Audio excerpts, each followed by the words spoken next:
આપ જોઈ રહ્યા છો વાત્સલ્યમ સમાચાર, હંમેશા સત્યની સંગાથે।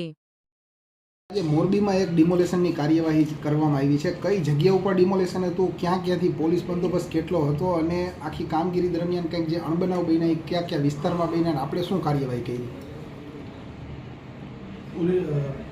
મોરબી જિલ્લાના વાઘજી મહેલ મણિ મંદિરની બાજુમાં ગેરકાયદેસર રીતે એક ગેરકાયદેસર ધાર્મિક સ્થળ બંધાયેલું હતું। કલેક્ટરશ્રી તરફથી આરએનબી વિભાગ તરફથી અમને બંદોબસ્ત ફાળવણી માટે પત્ર મળ્યો હતો, જેના આધારે અમે બંદોબસ્ત ફાળવેલો હતો। આ જે જગ્યા છે એ અગાઉ 2022માં લેન્ડ ગ્રેબિંગ અંતર્ગત ગુનો પણ દાખલ થયેલો હતો। આરોપી લગભગ 11 થી 12 મહિના જેલમાં પણ રહેલા છે। એમના જોડે દેખીતી કોઈ પુરાવા માલિકીના પુરાવા નહોતા, જે અનુસંધાને કોર્ટમાં કેસ ચાલ્યો।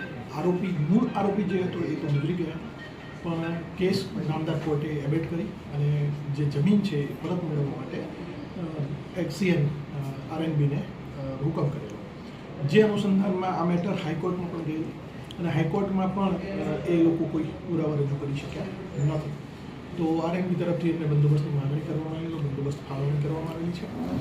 અમે 200 થી 250 જેટલા પોલીસ કર્મચારીઓ બહારના જિલ્લાથી આવેલા છે।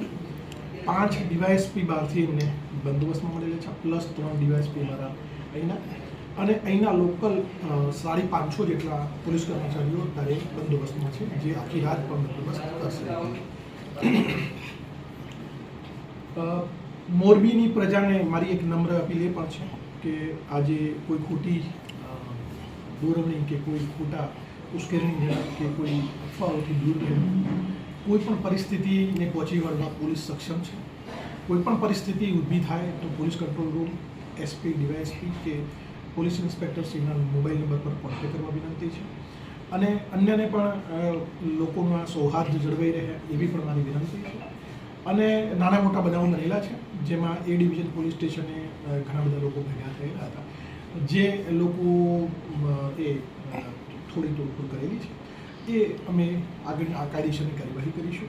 અત્યારે હાલ અમારી જે પ્રાયોરિટી છે એ બંદોબસ્ત શાંતિથી અને ડિમોલિશન પૂર્ણ થાય એવી અમારી